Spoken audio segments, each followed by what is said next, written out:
Get started. Do we have any questions about the lectures, the labs, or any of the material?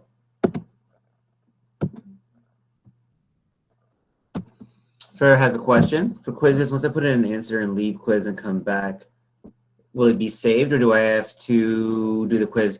No, it would save. I think there's an option, and someone can correct me if they've already tried. I think it gives you save and then you can exit. Not submit, but save.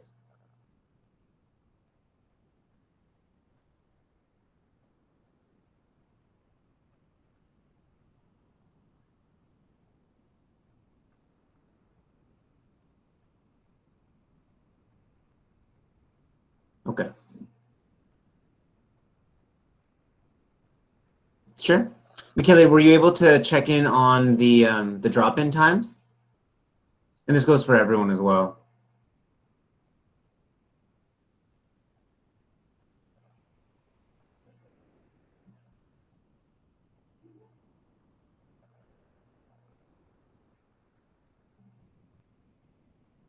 Okay. So, right. So then you'll feel a lot better after sort of the drop-in time, just sort of how it works and how to use lab chart, the process with like the protocol quiz. Talk to me after class as well. But then I just wanted to make sure that you were all aware of the drop-in time, so that way you can log in and see everything in real time with the TA. Perfect. Anything about the material? How did you enjoy or not enjoy the first lecture? What did you think about the material?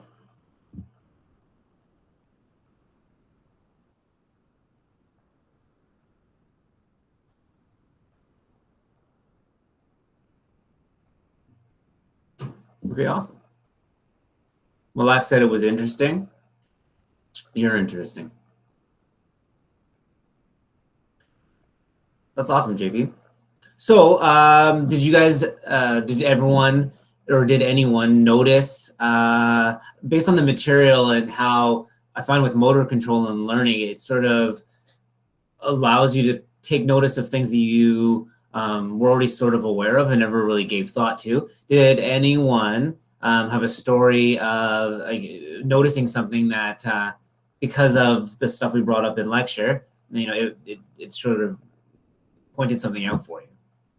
Alexis, I agreed. We should do labs in person. They let you know. Okay.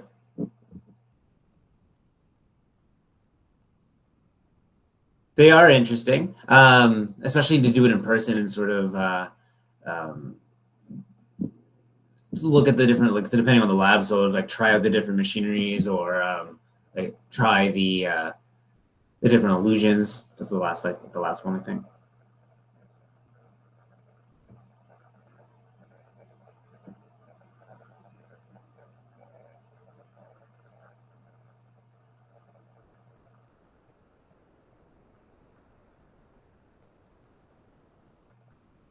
Semi hasn't even started. Okay. Some time. So let's get started with the second lecture's material. Athenosis has a question. Online quizzes are due before the midterm. Yeah, that's correct. Online quizzes are due before the midterm, and then the final two are due before the final exam. So in today's lecture, what we're going to be doing is talking about the concept of the measurement of motor performance. And so we, with last lecture, had introduced the course, but then talked about how this field developed in relation to trying to be able to study different motor skills, classify them, and then do research or studies that would allow us to sort of infer the different variables that are involved with us controlling movement. And so a lot of that was trying to figure out what in the environment is most important for us to pick out and modify our motor pattern when we're trying to complete a motor skill. In today's lecture, what we're going to be discussing is, again, the measurement of motor performance. We're going to be talking about different performance measures. We're going to talk about different neural measures, and then we'll finish up with the concept of motor abilities.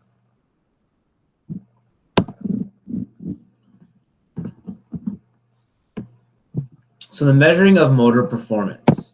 Now, the concept of being able to measure performance is something that when we think of rating someone's performance, we all think of sort of sporting measures. So it's easy to look at stats or judging scores when evaluating the performance or how well someone has done in a particular motor skill.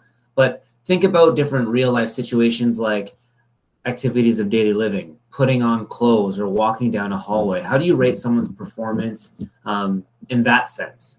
And we need a quantifying sort of measure, because based on how we as researchers or as kinesiologists perform different studies, we need to be able to quantify a value of the person's performance, change variables, and look at whether or not the performance increases or decreases. So we need that quantifiable number, because it's going to allow us to look at whether variables will decrease or improve our ability to perform. We have a question from Samantha.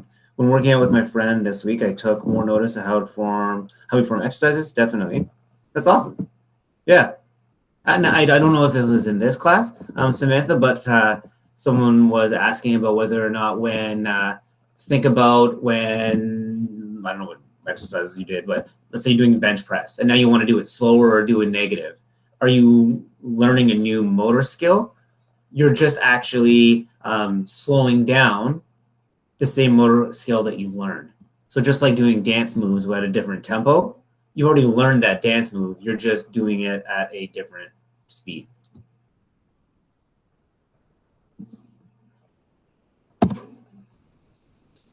So let's introduce this concept of how are we going to come up with measurements or different measures for motor performance. In a sporting technique, it's a lot easier because it's something I think we were all more familiar with in terms of scores.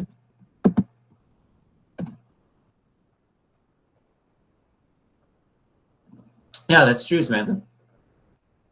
When you slow it down, you're focusing on the actual movement. And on that note, when we teach either beginners or kids or individuals to learn a motor skill, what is typically one thing that we would do as coaches or therapists or trainers to get them initially to learn the movement, go slow. So let's look at the slide here. Yep, you can also break it down to separate movements for sure.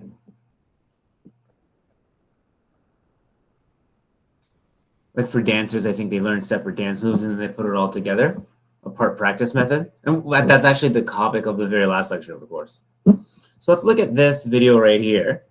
This is just someone serving. But let's come up with different ways to evaluate or rate this person's performance. What sort of measurements would you be able to use? Just from a different angle there. Let's do it again. There's no wrong answer, but how would each of you at speed, ball speed? Anything else? Accuracy, whether or not, I guess it's hitting the right spot in the court, placement, range of motion of the arm, height of the toss, point of contact. Yeah. Coordination, all these different measures. So for coordination or body position, how would you evaluate that as good or bad?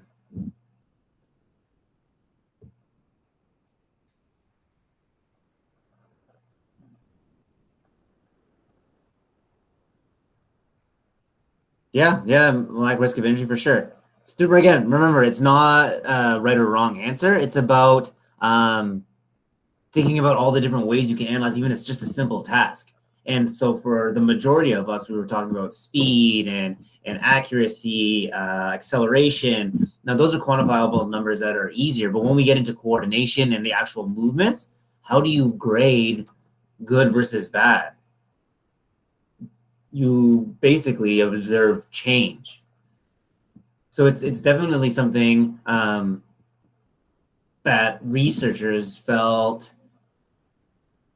it was difficult to do initially in research. And over time, with repetition and analyzing different tasks, different, not laws, but different similarities and principles have been put together. So think about this as a sporting technique. What Ahmed's saying, analyzing if she scored. So how the defender was able to return or not return the pass or serve. Now think about this in a rehab setting. So here we have a different motor skill, walking. Now, how do you rate someone's performance in walking when they're relearning to walk after a stroke? Speed, distance could still be things that we use. Placement, stability, gait pattern. Patient has suffered a stroke affecting the distance of steps. Body. Notice distance of steps before they feel unbalanced, maybe. And the leg circumducts, moves in a bit of a circular fashion on the right side as he walks. Classic for upper motor neuron dysfunction.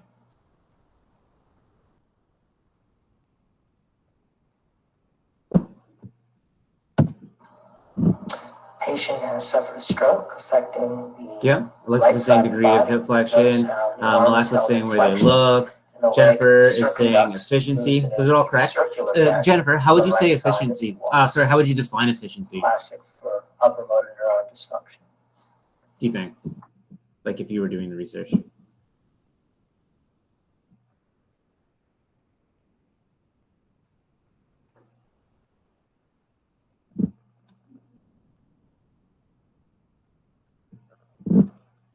Oh, perceived rate of exertion, yeah.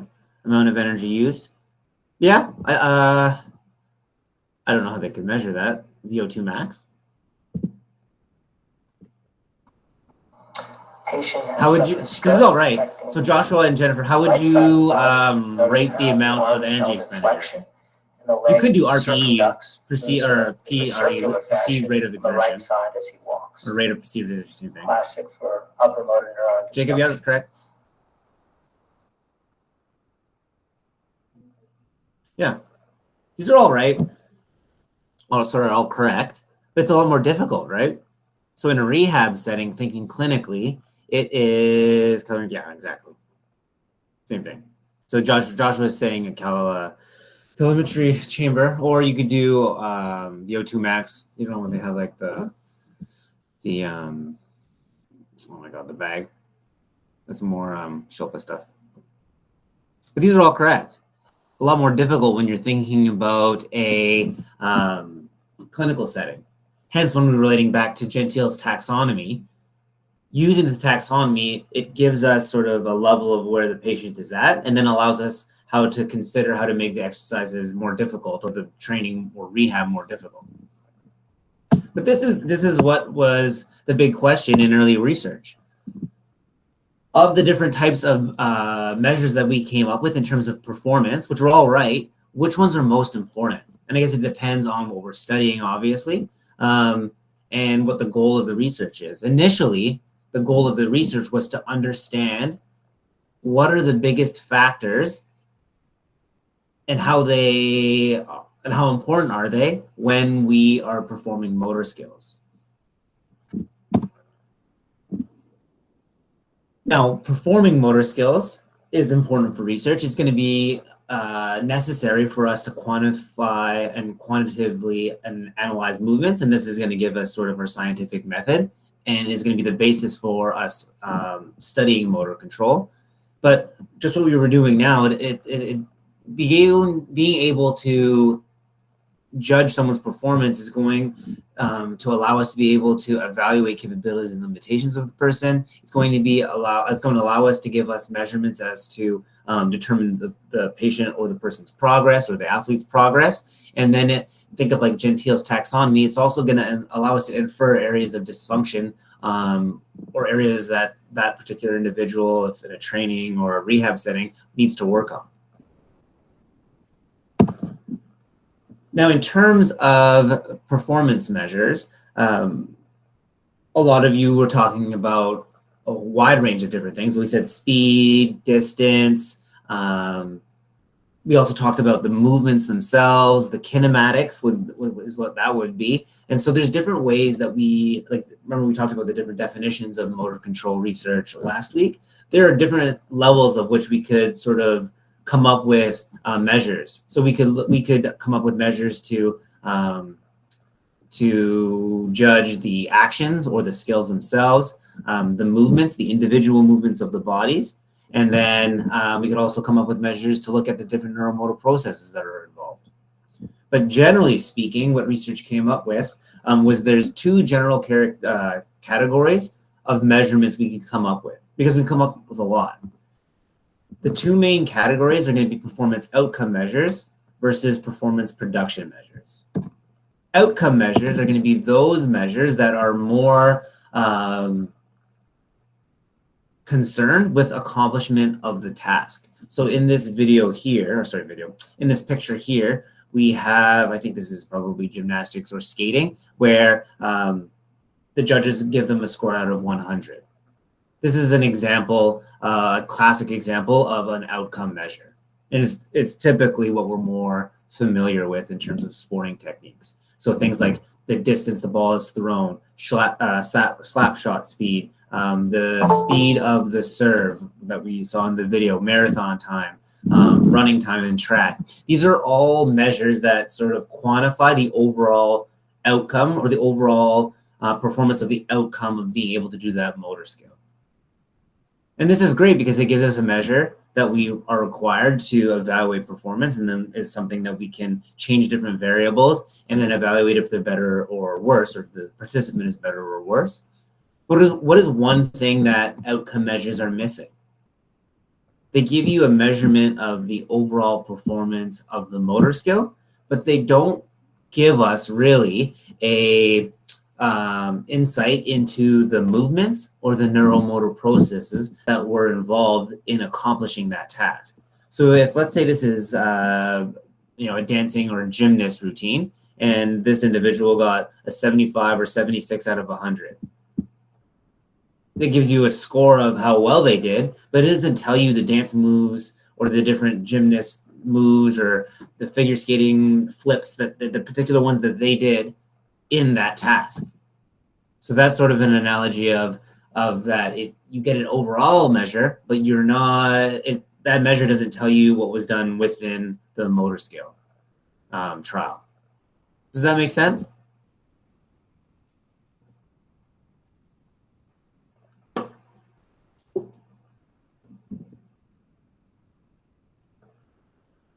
So therefore, if this is performance outcome measures, performance production measures are going to be concerned with the movements that were produced in accomplishing the motor skill. So production measures are looking primarily then at the movements or neuromotor processes.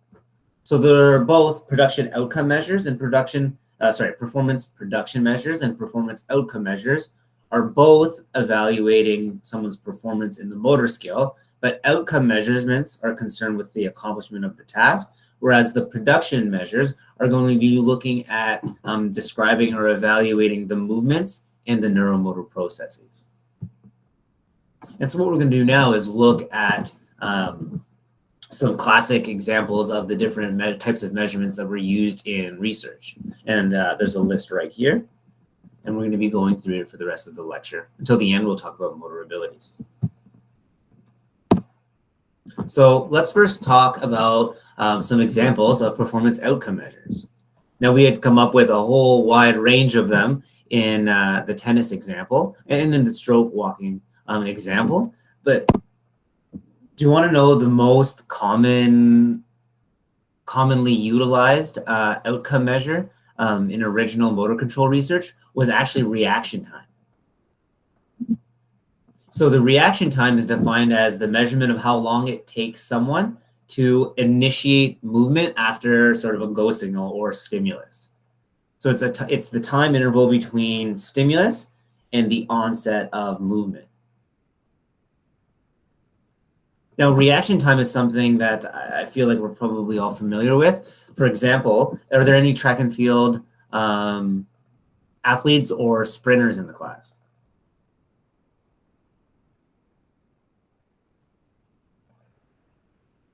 Whoa, okay. Josh, Arshad, and Jaden are all sprinters. That's excellent. So in terms of reaction time, it's something that you probably all, you three are specifically familiar with. But are you all familiar with the multiple rule changes in terms of false starts in sprinting? It relates to the measurement of reaction time. Now, there's a measurement of the minimal amount of reaction time that is required for the brain to process a motor skill before you have an initiation of movement. That's estimated at around 0.01 seconds. Yeah, exactly. Josh was talking about the minimum time.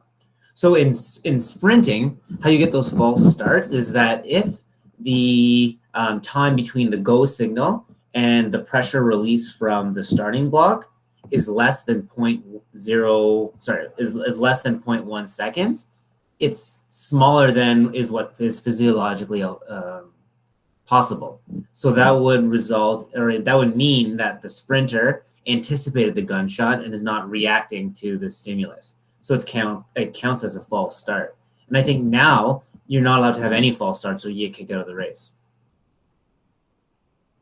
But this is the concept. The reaction time is the minimum amount of time. There's actually, even if like in sprinting, the go signal means go. There's one reaction, one action for the stimulus. There's still a minimum amount of time required for the body to process and get things going. And the reason why this was used the most in early motor control research is because it allowed researchers to change things in the environment and then measure how long it took someone to initiate movement. If they changed things or added things or took away things in the environment and the reaction time increased, this meant that the brain had to process more and figure things out before it could initiate movement. Versus if the reaction time is less, that would mean that there's less time for the brain to process the environment or the motor program or whatever and get that signal out to the muscles. And this was way before MEGs or MRIs or any of the more like sophisticated types of measurements. And so using reaction time didn't really tell us what part of the brain was being used, but it allowed researchers to infer like, okay, I started changing things, reaction time increased. Therefore, it's harder on the brain. And then by judging which things make reaction time longer, you can look at which things are most important in terms of motor control. Because remember last lecture, we said that the ability to do a motor skill is going to be in relation to the environment, or related to the environment, the person, and what else? The skill itself. So you could do, a discrete skill versus a continuous skill and then see the reaction time to start off. You could change things in the environment, have things moving versus stationary, like the regulatory conditions, see how it changes reaction time. Or you can make the person, you can make them stressed versus not stressed and see how that changes reaction time. And then you can all of a sudden, oh, well, now I can infer that obviously these certain aspects that we're changing are important variables because they've affected reaction time.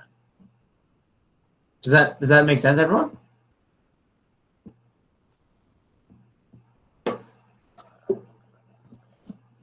Awesome, Black. So the most common example of things that would increase processing or reaction time is when you have to choose between multiple choices when choosing which action is required. So think of like,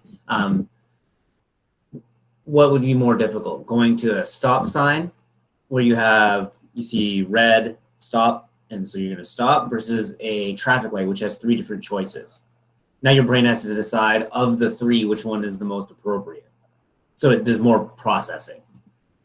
So the different reaction time situations that we have are simple reaction time, where we have one signal and one stimulus. So that would be like our stop sign or sprinter gun start race example.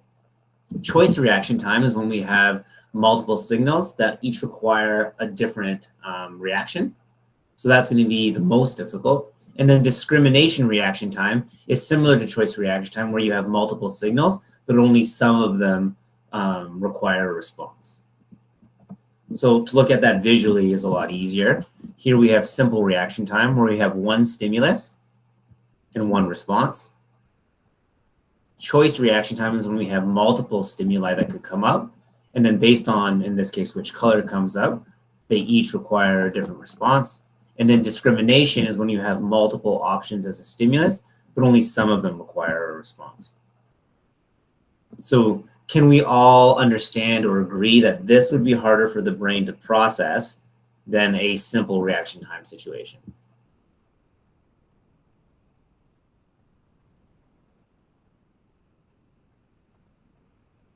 Awesome. Booyah. Bet. Okay. Facts, there you go. Using EMG was the second way that reaction time research went. And the reason why EMG was being utilized in this research is because it allowed researchers to fractionate reaction time into a premotor time and a motor time.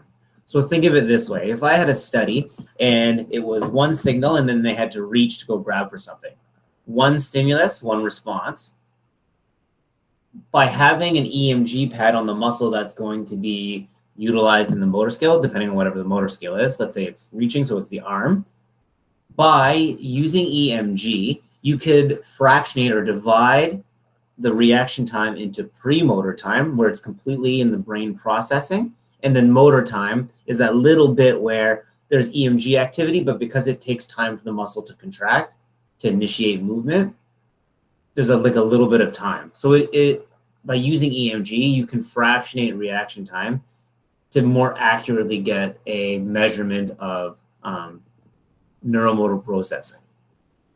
So if we look at a hypothetical result from this, fake study that I'm talking about, here we have the stimulus onset. So let's say it is a green light. Green light means reach for the cup. And then we have an EMG pad on the bicep. This is when observable movement happens. So in old studies, if you're just looking at reaction time, this would be the measurement that we get. But if we use EMG, this is the time where electrical activity has already reached the muscle. It just takes time for that tension to accumulate. So this is our motor component. So the actual processing in the brain, so that is processing in the brain, and then that signal going down the spinal cord out to the alpha motor neurons. This is our processing time. So this is our premotor time. So it just gave a more accurate measurement, especially because with discrete tasks, which is what initial research was looking at, it's already so quick that I know this seems like, oh, how quickly does it take the muscle to contract? It's very quick. But if you're already looking at such small measurements, it would be significant. Can we all understand why that's important?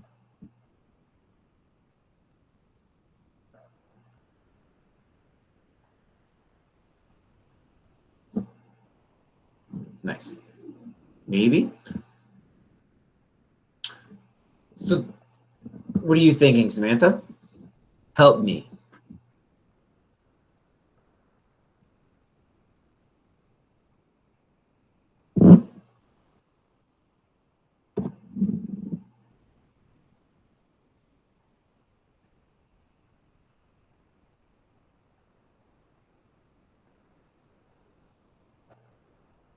Well, think like Samantha's saying she understands that the stimulus creates the response. The stimulus is what we're reacting to. So think of like self-defense. Whatever move the attacker comes with is going to dictate how you respond to it. So the stimulus is what you're responding to.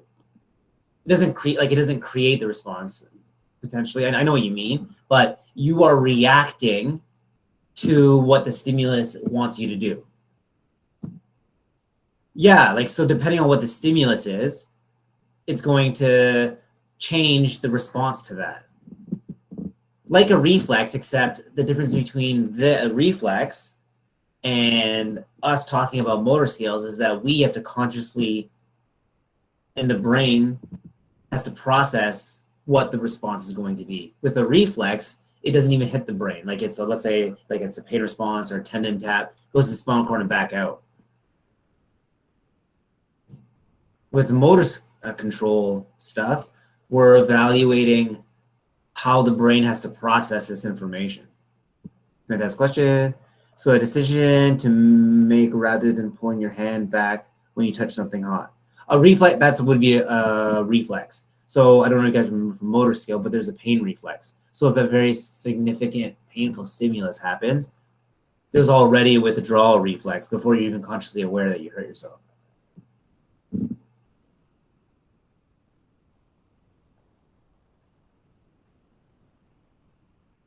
Awesome. Perfect. Does everyone else understand? Ahmed?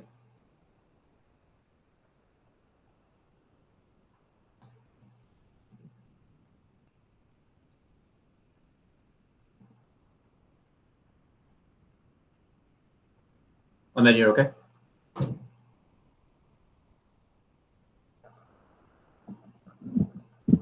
Awesome. Perfect. Good job, team. Other types of measurements that were utilized in terms of like this reaction time research were terms like movement time and response time. So movement time would be measuring the speed of movement or how long it took you to complete the action. Response time would be reaction time plus movement time. And the reason why this was important in research as just a hypothetical measure was because what it allowed people to understand was this whole speed accuracy trade-off. So as you have to be more accurate, your speed slows down. And so this was the beginning stages of understanding this speed accuracy trade-off. Something that we all agree that we noticed last lecture. This is just sort of getting a measurement for that.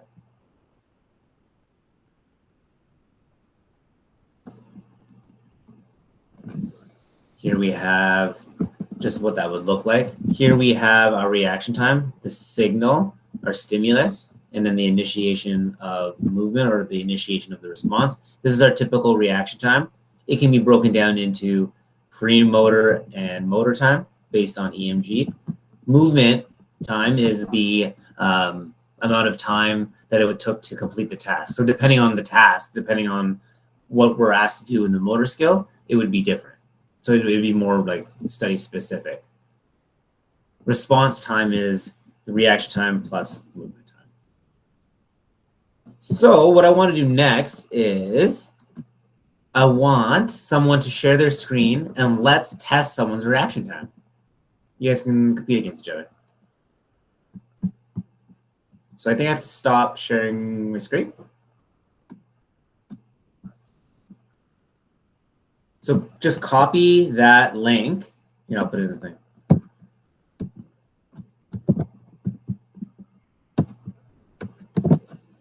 Okay, everyone click on that. And what we're gonna do is someone's gonna share their screen. Make sure you close all your browser pages before you start sharing your screen. And let's test reaction time. Who wants to do it? Oh, Malak is up. Click it. I don't know if you guys know this though, Malak, but he works out 17 times a day. So let's see how that affects your reaction time. Go.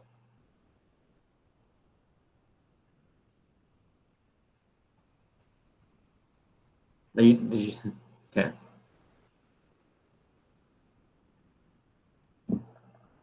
So, what do you guys remember from like 4 slides ago? What's the minimum amount of reaction time that you can have? Oh, wow, that's pretty good, Jacob. 0.1. Okay. So someone share their screen and let's see. You can get up to 70 and stuff. Like it all depends. No one is sharing their screen.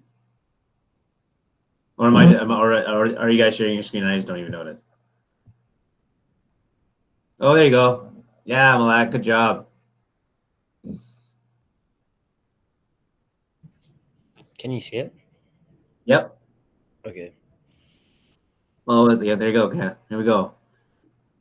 Okay, so let me see. We should do market control research now. So we'll all be positive and be positive towards you, and then we'll stress you out and see if how to choose your reaction time. Wait, where did it go? Oh no. So see how it says 0.75 milliseconds. Try it again. Okay. You got this. You're the best. You have lightning reflexes. Yeah, it helped. A little better. Yeah. I think it's glitchy because I'm sharing my screen.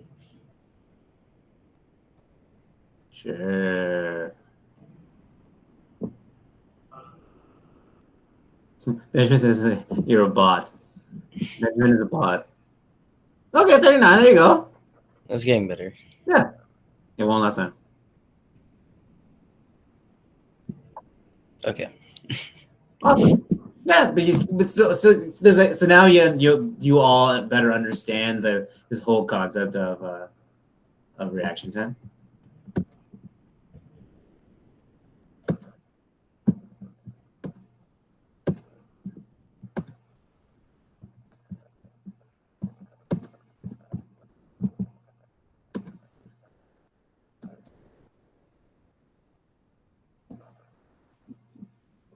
Can I see the screen again?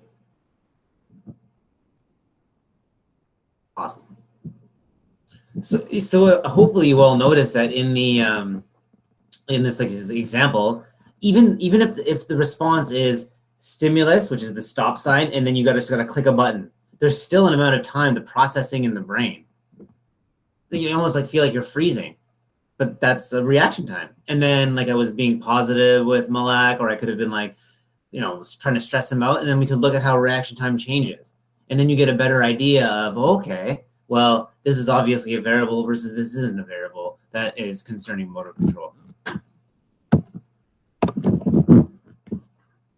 Awesome. Then some other types of outcome measures that were utilized a lot in early research. So things like error measures. So look at, quantifying someone's performance based on the amount of error.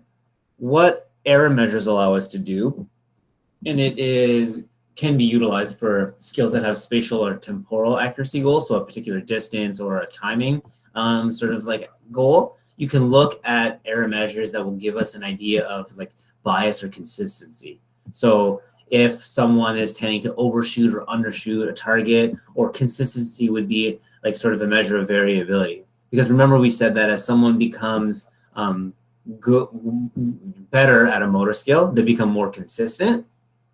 Error measures, you can look at the amount of error with each trial, and if it's staying the same or more consistent, then it gives us a value of sort of consistency. So that could let us evaluate learning, for example. So in terms of the initial error measures, you could just do the error with each trial and take the absolute values of that and average it. So let's say the skill was to move, in 1 second, or move only a certain distance.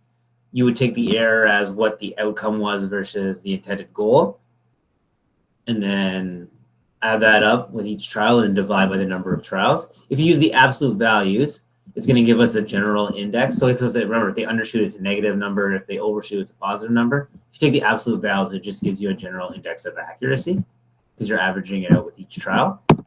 If you do constant error is when you take out the absolute values. So if they had a whole bunch of negative values, it would stay negative, and then your overall average or error number would be negative.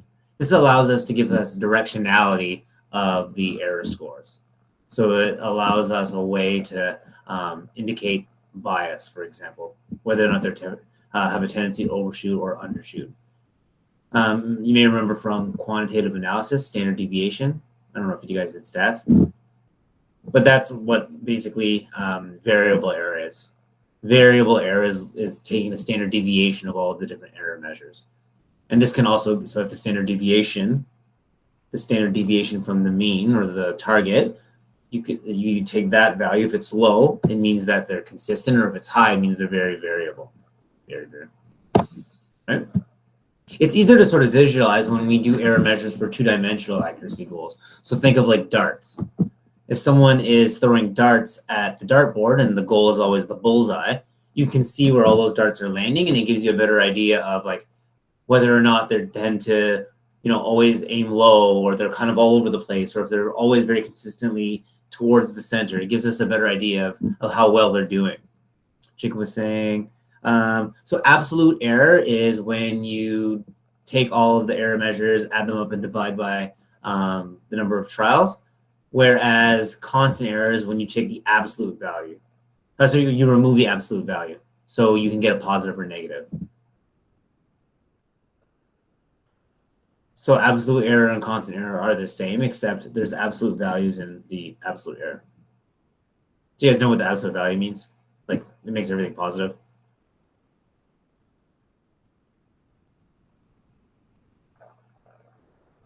Does everyone know what that means?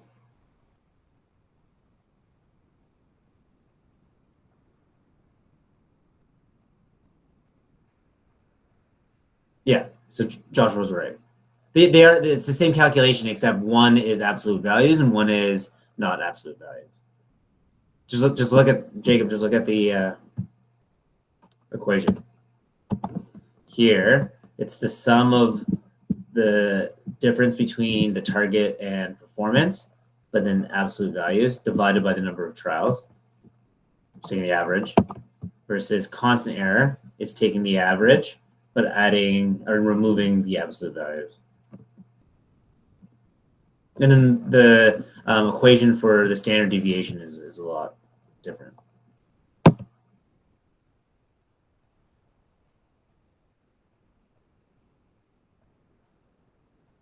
If you were to do, so on that note, Jacob, if you were going to do absolute or constant error in a two-dimensional situation, you would have to take sort of the radius from where the trial went, and then let's say this is the target, right? Let's say it's darts.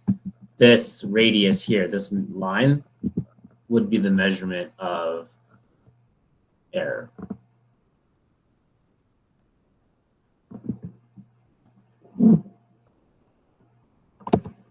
So Joshua, does that make sense? Okay, cool.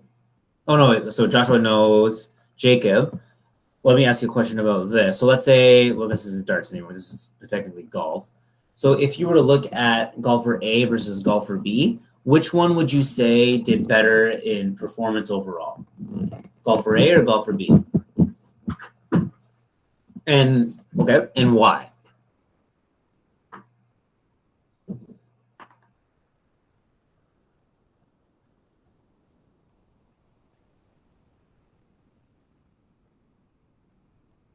So Renan saying better accuracy. But actually, if you were to look, yeah, standard deviation was low, Jacob. Martin's saying he was more consistent, and that's exactly it. If you were to take the average of all of the errors and get the average value of where golfer A, if you take the radial error or the constant error of each, the average would end up being closer to the middle than golfer B. But what we can see is that golfer A was more variable. So because golfer B was more consistent, we would say golfer B is doing better. Jan is saying golfer A is most improved. And so why would you say that? I'm not saying you're wrong. I'm just more asking.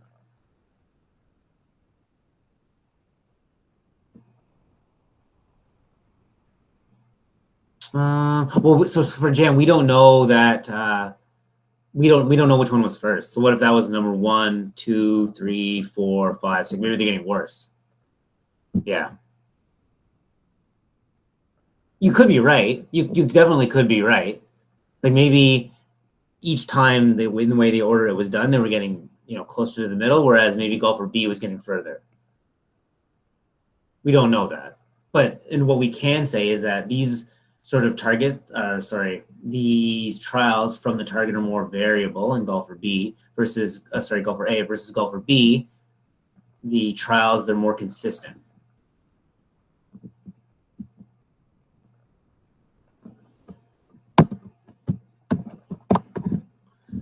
Now, assessing error for continuous skills was a little bit more difficult because if it is a continuous motion, think like running, how do you provide, like, how do you make error for that? Because it's constant trials over and over and over and over again. And so the most common continuous skill that was evaluated in early research was when you had to follow like a target with your cursor on a keyboard or a mouse, sorry, on a screen. And the main error that they looked at was what was called root mean squared error. And so the way that would look like is that, so imagine me following on a cursor. So this is the solid line is the movement of the target. And then the dashed line is the distance is the path of my cursor. And so therefore error would be the difference between the dashed and the solid line. And that's over time, right? Because it's a continuous movement. So you get like, if you added all of this, like the area between the two curves, it would give you a value of cumulative error. And then if you squared and divided it out, it would give you an average error. Because with a continuous scale, do you get like a billion different or multiple number of different error measures because it's something that happens over time? You want to come up with like a sort of one value to decide as or quantify error. So they needed to do this. Does that make sense?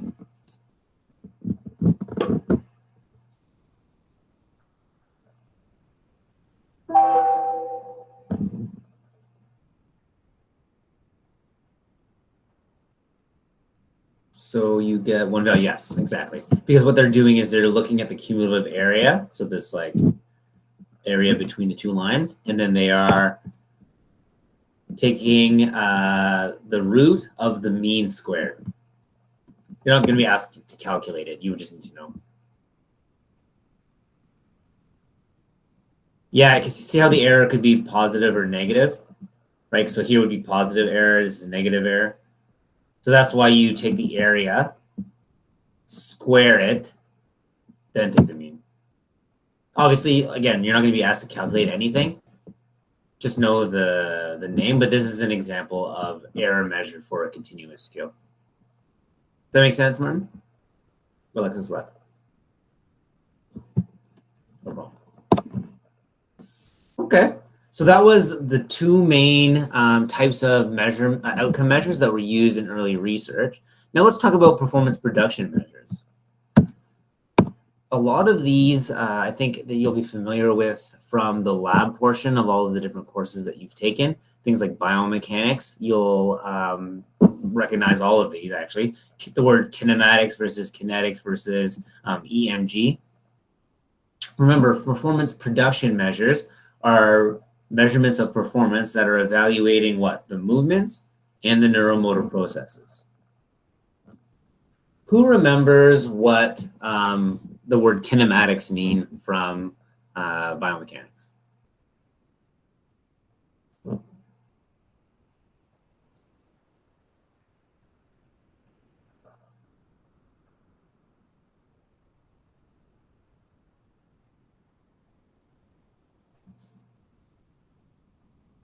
No way. Yeah, Jacob is right. Yeah, projectiles and stuff. It's a way to describe the movement themselves. So kinematics means math to be able to quantify movement. And so if production measures are ways to evaluate movements and motor processes, kinematics is like the ability to quantify motion. So that's specifically what we are wanting to measure. Kinetics is the measurements of forces. So we're looking at force plates, the forces acting up on the joints, the moments when you're lifting, so like NIOSH and all of that stuff. So it's not concerned with how the body's moving as such. It's they're numbers that give us forces. And then neural measures are things that would measure the neuromotor processes. So that would be things like EMG, which measures muscle activity, brain activity measures like EEG.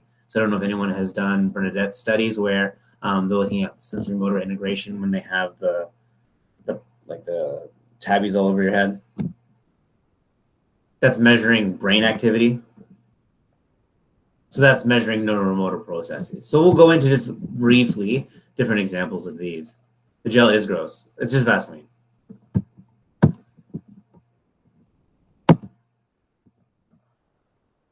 Samantha, you made the gel look good. Well, like my finger. Doe did it? You don't work out your finger?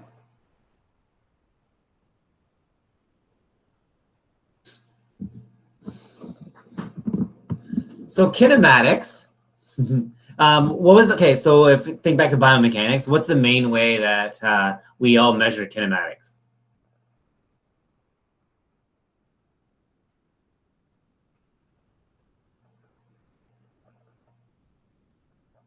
What are the ways that you all measured kinematics in lab or learned about measuring kinematics in biomechanics?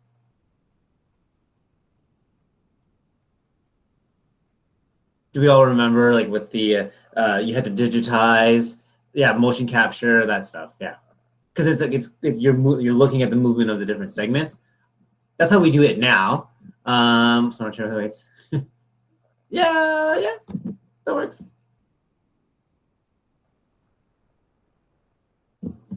The way that kinematics, so this is all correct. That's how we do it now. The way that it actually originated in terms of like kinematics is photography. And so I don't know, the late 1800s, they were able to take quick successions of photos. So to like sort of expose multiple films at once. Before then, it was just like, I don't know if you guys remember from like cartoons and stuff, but you would have the photographer with the like gunpowder stick and the sheet, and it would take like, and then like a photo. That was photos before.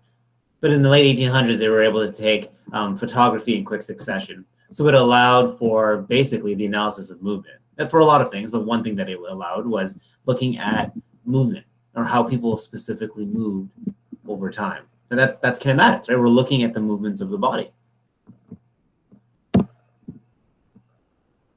Back then, a question was, so this was Edward Maybridge, and he looked at, this question was, when horses are walking, they'll always have one foot in contact with the ground. When they're running, is there a point in time where there is no contact with the ground, where the horse is completely airborne? And so that was like a big argument back in the late 1800s. And so this gentleman was a researcher and using photography was able to prove it, like right here. So this is a gait cycle of a horse running. And if you look in these slides right here, the horse is airborne.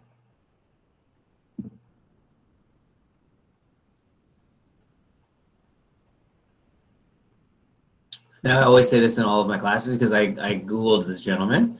And this gentleman actually doing this study found out his wife had a lover, and then he shot and killed them both and went to jail.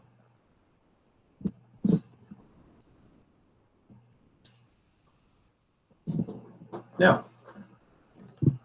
I had no idea. That was like an 1800s reality show. Have you all heard of the term going? Well, yeah. What's your favorite show, Jonathan? Lover Island, or what's the one right now on Netflix? Where they get a whole bunch of like wild people, and then watching it for it. Okay.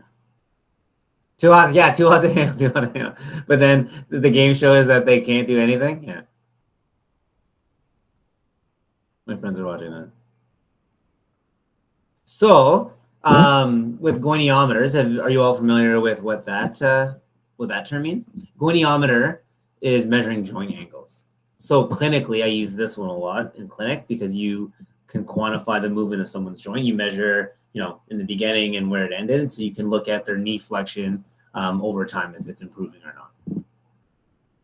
An electrogoniometer is one that's utilized in research. So this is it right here. It's measuring the angle from here to there. So it can measure the joint angle over time.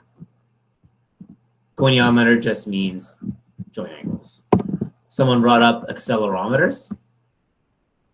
Okay, so Brooke's saying, yeah, so use the manual ones. So electrogoniometer is the same concept, measuring joint angles, but because it is electric, it can do it, you can measure the joint angle change over time. So you can do dynamics, for example.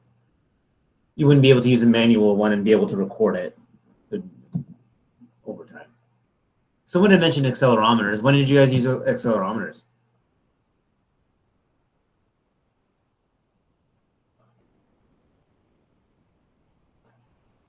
Okay, so they were just discussed.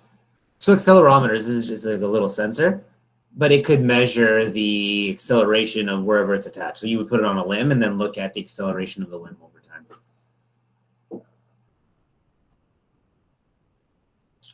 Ryan is just confirming. Goniometers were the instrument used in the first biomechanics lab. Yeah. Mechanical systems are ways to measure usually the change in multiple joints at once. So I don't know, no one uses these anymore, but look at this machine versus this machine. It would be a whole bunch of goniometers put together that will measure joint angle changes over time. I don't know if you all remember Mike Holmes, but this was a machine that he used in his research. And so this is looking at the different angle changes of the spine. The angle changes of the different vertebra in the spine. So mechanical systems are a bunch of electrogoniometers all put together. So this is him, and what he was looking at was the change in the different vertebra angle when people were lifting different objects. And in his research, actually, because he's from out east, they were looking at why people with manual labor jobs, when they're on the boat, like fishing and that kind of stuff, is they're more likely to get injured. And so they found that when the boat was moving, so this is it was like a, like at Universal Studios or like amusement parks where you have like the fake movement stuff. You had a fake boat, and then they would measure the joint angle changes when they lift, when the fake boat was stable and versus when it was moving, and look at how the angles changed. Very immersive. 4D. So this would be a mechanical system example. Magnetic systems are a way to measure multiple angles at once. So an angle is relative to the ground, like relative. So this would be measuring the angle of the joint up, down, left, right.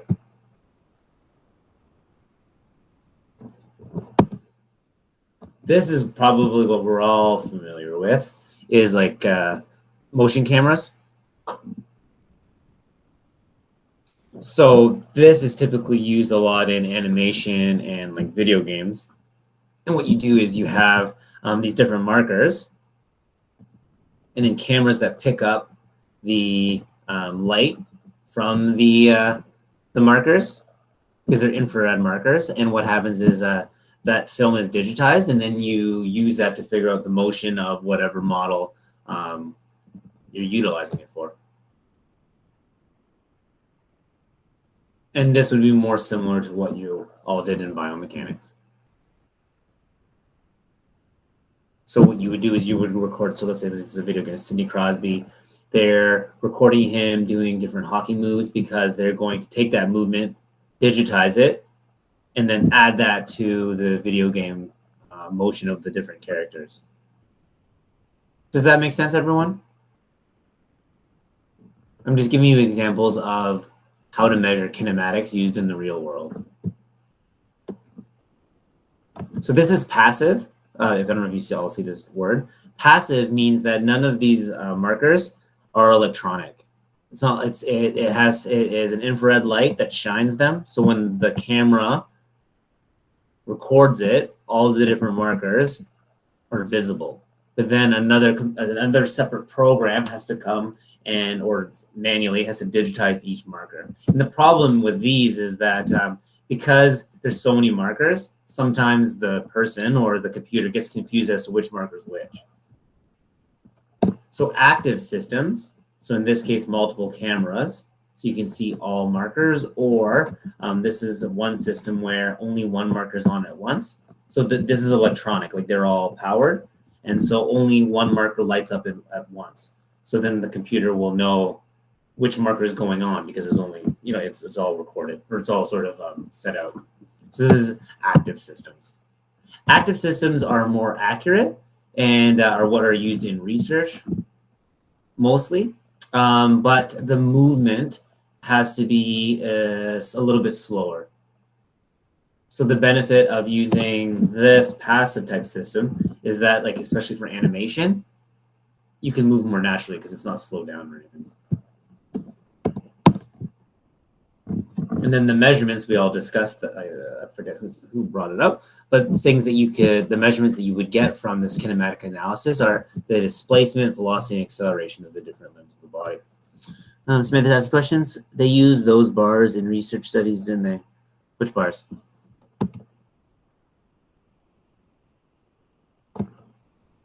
This one? The orange one. This one? Oh. Yeah. This is object. Oh, okay, it's a bar. So these are actually 3 different cameras. So we have, this is what we use at Ontario Tech. Everyone uses it now. Yeah. Using kinematic measures, like displacement, joint angles, you can try to come up with coordination measurements. So one thing that some researchers did was they tried to develop a quantity to define coordination, because one thing that we notice when people learn a skill and become better, they become more coordinated. So one thing that you'll see in research, or if any of you have the textbook, they talk about it a little bit, measuring coordination as angle-to-angle diagrams. So you look at like the angle of the knee versus the hip and looking at how that changes. So it's sort of like a cross correlation or a relationship. You can get a value from that and then look at how it's changed with, 2 days of training, 4 days of training, and looking at that and how that number changes. Just know briefly that coordination can be or has tried to be measured in studies using angle-angle diagrams. Kinetic measures are those measures that are looking at the forces themselves. So things like force plates, force transducers, strain gauges, gives us values of force. So did we all do force plate stuff in biomechanics? Or was it during the pandemic?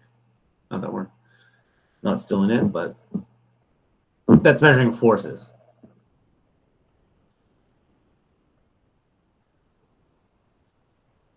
Awesome. Okay. Yeah. So these are all just examples. Now let's talk about neural measures. So neural measures are going to be looking at the neuromotor processes. So they're going to be 2 different types of things we can measure. We can measure muscle activity or brain activity.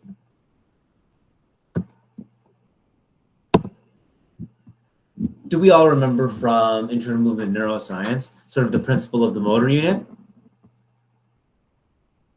How when we activate our alpha motor neuron, it's connected to only a certain number of muscle fibers, and it's an all or one response. So once the action potential is generated in the alpha motor neuron, the final pathway is the contraction of the muscle fibers it is connected to. So it's one unit, it's one motor unit. I bring that up because this is what EMG is recording, the activity of the motor units in the muscle during motion. So EMG is a term for electromyography, and it's recording muscle activity. We discussed it at the beginning of lecture as being able to measure when muscle activity starts, so we can fractionate reaction time. It's the most common because it's pretty easy to use, and I do believe that you all have some experience doing it in lab potentially. There are different ways to measure muscle activity. Whole muscle mechanography is it's measuring vibrations. So it's able to look at the displacement of the muscle belly. So let's say when I contract my bicep, see how the muscle belly moves? It measures that a little bit. And mechanography allows for estimating muscle fiber composition. So this can be used in research to look at the change of like slow twitch versus fast twitch muscles. So you can look at a training program and look at how it's changed. Near infrared spectroscopy is when it's infrared light, and so it looks at how the light changes when it goes through whatever tissue. So the most common example of this is when you go to the hospital and then you have the red light sensor that measures your blood oxygenation level. Are we all familiar with that? That is that.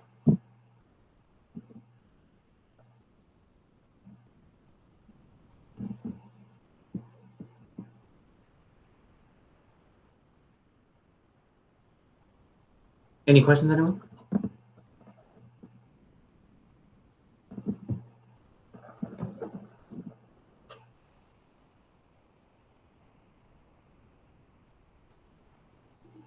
No questions.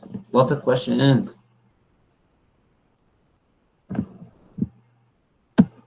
You're all asleep.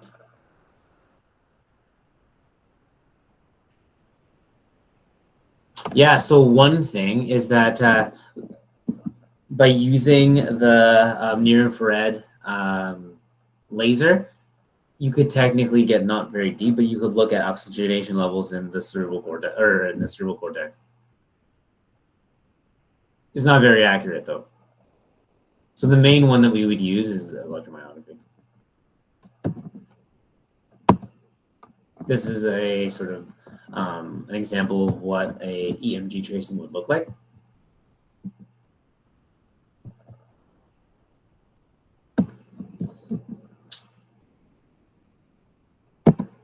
I'm not feeling super tired right now, seeing how, you know, still crushing coffees all day.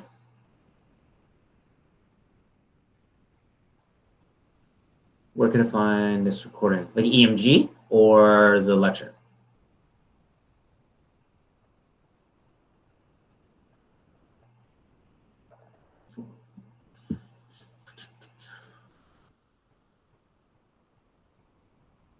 Yep. So they're all in the modules. So if you look at like yeah. Photo A, if you look in the modules right now, try to find it. Try to find the recording of the first lecture and then type back if you didn't find it. We can all help you. So here's an example of looking at how EMG recordings was used in research. This was a motor control study where they wanted to look at the activation of muscles and how it changed over time. One stimulus and one action, it was just raising your arm, and they wanted to look at which muscles were activated first and how the order of muscles changed over time. And what they've, okay, perfect, Fode found it. So so if you look at the sort of EMG tracings, we have ipsilateral biceps femoris, so ipsilateral hamstring, contralateral hamstring, and anterior deltoid. If the motion was just this, the actual first muscle that is activated is the hamstring on that side. So then what that means is it's a sort of showing of how the premotor cortex activates stability first. Because obviously, if the motion is just raising your arm, then the anterior deltoid is the agonist of that motion. But just looking at the EMG tracings, actually the hamstring on that side was activated first, which makes sense because you would have to stabilize your body to sort of anticipate the motion it's going to be going through. This is an example. This is one of the studies that I did like way back, so it's 2010. And we were looking at the activation of the rotator cuff in the individual rotator cuff muscles in different positions and with different experimental conditions, so like gripping conditions. We were funded by the automotive industry, and they were looking at, well, we were looking at it, but the question was, why did certain jobs affect people's shoulders and they had all this time off versus other jobs? And what we found with the study was that we were able to quantify the change in the rotator cuff activation when like moving at different angles. If you added a grip, like versus holding something and then holding and gripping by 30%, we quantifiably showed how much more the rotator cuff is activating. So it's more difficult for the body to, in terms of stability, and it led people to understand that probably the difference between, or what factor in the difference between people getting injured in a job versus not getting injured, even though the movements were similar, was that the ones that were injured had to grip so much harder. And then the last type of neuromotor measure is brain activity measures. So these measures are going to be looking specifically at brain activity. So EEG was what Samantha was saying with the gel and the tabs on your head. And this is like, this is a weird analogy, but think of it like EMG of the brain. You're measuring the activity of the cerebral cortex. So it's great because you get to look at how all the muscles are firing, or sorry, the muscles, how the brain is firing, or how the activity in the brain. The problem with EEG is it only touches the top, most superficial part of the cerebral cortex. And so obviously we know that, there's like the insular lobe, there's the basal ganglia, there's the thalamus. And a lot of stuff is happening deeper than the cerebral cortex. So this is a great first measure, but it doesn't give us an idea of all of the activity in the brain. TMS is also used a lot in the OTU studies. TMS is using a wand to discharge magnetic activity. And what it does is it temporarily disrupts part of the brain. And so what you could do is have someone doing a motor skill, see how they do, and then activate or disrupt different parts of the brain, and then see what changes. And then you can infer what that part of the brain will do. Doesn't hurt anybody. This is the real reason why it's popular is because it's easy and it's painless. PET and fMRI are different ways to look at blood flow in the brain. So PET is when you take a sort of radioactive dye and then you record the brain, and then you would see where the blood is located, because the dye, the radioactive dye, is in the blood. So if it's in certain areas, that would infer that that part of the brain is being used. fMRI is when you can put in a dye, and what it does is it looks at the blood oxygenation level. So it's not looking at blood flow per se, it's looking at the oxygenation level. So it would look at the different oxygenation status of the blood that's in the brain. The most promising of the techniques is MEG. Have any of you heard that term before? Magnetoencephalography. Now what this does is it measures the brain activity all through the brain. So EEG was just the superficial aspect of the cortex. MEG, or magnetoencephalography, is a technique that you are able to look at the whole brain. So this is a video of it right here.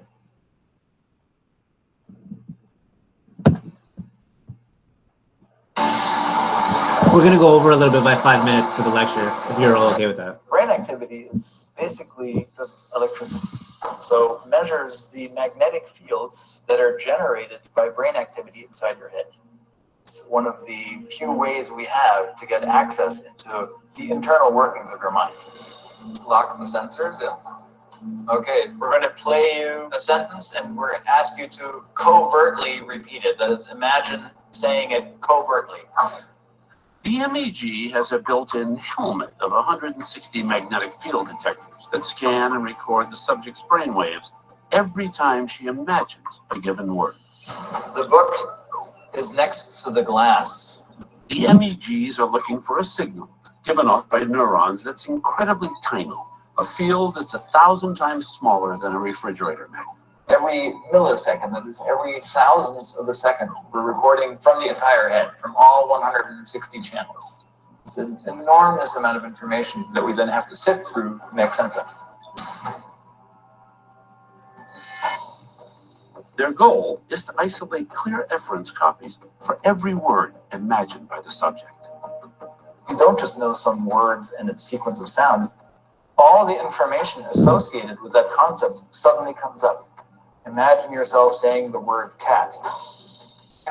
You had a cat called Fluffy when you were a kid that threw up a lot on your bed, or you hate cats, you love cats. So it's not a needle in a haystack. It's like a needle in 10,000 haystacks. With each word that Popel deciphers, Okay, keep going. we grow closer to a future where advanced mind scanners could lay bare our innermost thoughts. It will redefine doctor-patient relationships. It will help redefine lawyer-client relationships. It will certainly have an impact in criminal justice investigations. Imagine you're going to the airport. TSA could figure out whether you were a terrorist or not.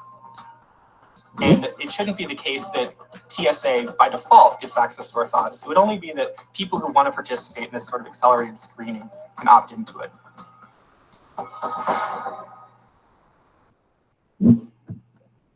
Awesome. Any questions about MEG, everyone? Yeah, that's exactly right, bro. That's exactly what we want to know. We want to look at exactly how the brain is firing. The problem with MEG is that it looks like this. So you can't measure a lot of different motor skills, especially if they're moving in this machine. But I mean, over time, the technology will change.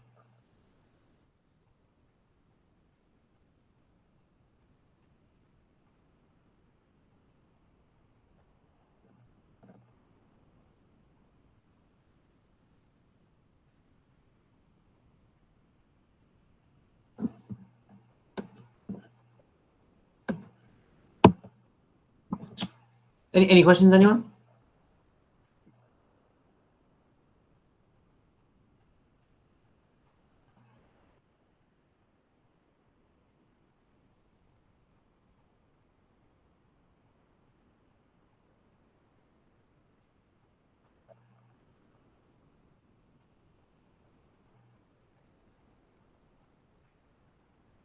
No questions? Awesome. Okay. Well, let's finish off with this concept of motor abilities. So the term ability, we could say, oh, that one, think of like someone that has artistic ability. That term can be used to describe someone's general capacity to perform well in that, or like achievement for potential for achievement in that, in that field. If someone has a great motor ability, it would therefore mean that they have a good potential in performing motor skills. So depending on, has anyone ever heard of the term like an all-around athlete, or like Malak, or there's certain people that that are just generally good at different sporting activities, or generally good at motor skills? Some people just have a predisposed higher motor ability. Sammy's saying it sounds like him, and I think you're gonna have to prove it. But can we all sort of agree on that? Some people have sort of, a general great motor ability. Okay, so the question in research initially was then, think of like an all-around athlete. Is there one number to quantify someone's general motor ability, or do people have different motor abilities in different sort of motor tasks, or different motor skills, or different characteristics, that just because you're good at running doesn't mean you're good at hand-eye coordination, or you can jump really high, but your balance is off? Do we have one general ability that means you're good in everything, or is it all individual and you could technically be good in some and bad in others? What do you think? Brooke's saying individual. And that's what actually research has shown.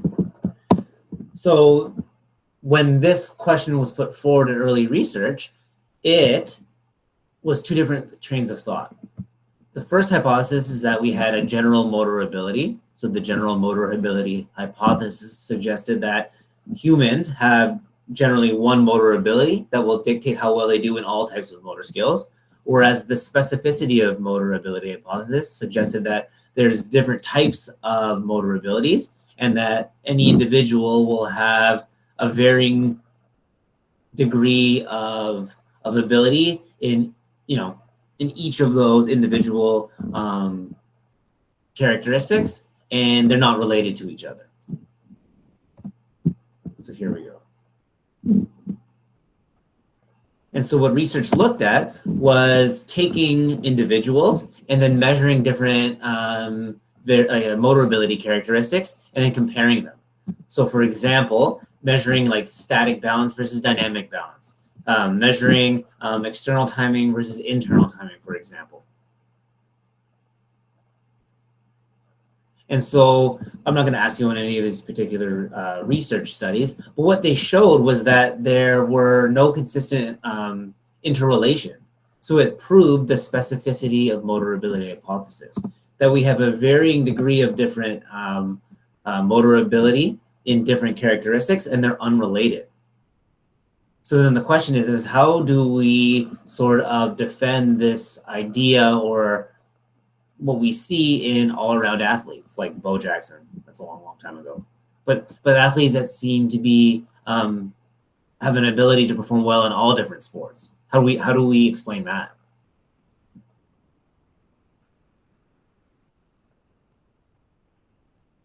So Joshua was saying that they can become at many different skills. Yes, that's correct.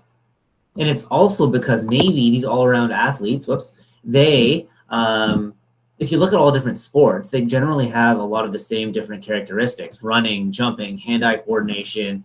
Yeah, exactly, Hannah. They all have really transferable skills that are similar. So all-around athletes, people that seem to be genetically predisposed to be good at all sports, they probably have good motor ability in all of those abilities that are common in the most common sports.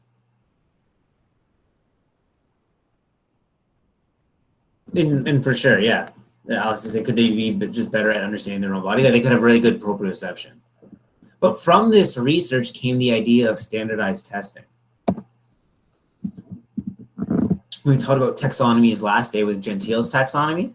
Fleshman was a researcher, and he wanted to look at, well, okay, if there's different varying motor abilities, maybe we could figure out what's the different number of motor abilities that someone can have. And the research didn't really so his idea, we can look at it through here. He came up with different sort of motor abilities that people could be good in. And there was no consensus that these were the only motor abilities that you could have. So like aiming, wrist and finger speed, manual dexterity, speed, reaction time. It was just too many. But what this research led into was the concept of standardized testing.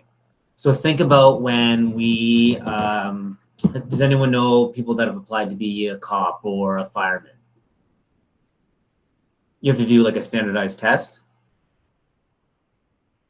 What standardized testing does is it looks at the skills that are the motor skills that are most required for that job, and then tests people applying on whether or not they could do it. So it's similar to testing their motor abilities specific for that job, because now we know that there's not just one number. You're not just good at physical activity or not. It's just different variables. How this concept of standardized testing relates to us training or in rehab settings is what you could look at in terms of a motor skill that you're trying to teach or have someone relearn, is you can look at the different motor abilities that are required. And I forget who it was. I think maybe it was Hannah. Someone in the beginning was talking, or maybe Alexis, talking about the part practice method. So breaking down things into parts when teaching or having people practice. That is kind of like practicing different motor abilities and then putting them together, because those motor abilities individually are required for completion of that motor skill. So you could take a motor skill that you wanted to teach, you could break it down into different parts and make them practice all those different abilities. So they could get good overall, and then they could put it all together and perform the motor skill better Does that make sense?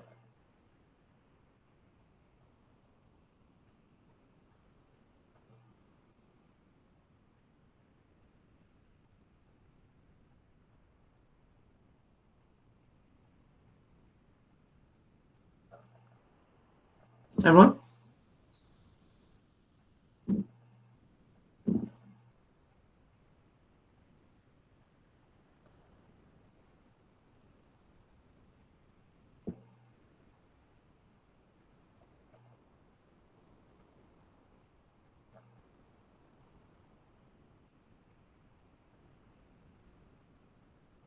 Is everyone okay? Did I freeze? Yeah. Oh, yeah, I froze. I'm back. Yeah. My computer needs some motor abilities. Okay, awesome. Let me stop recording.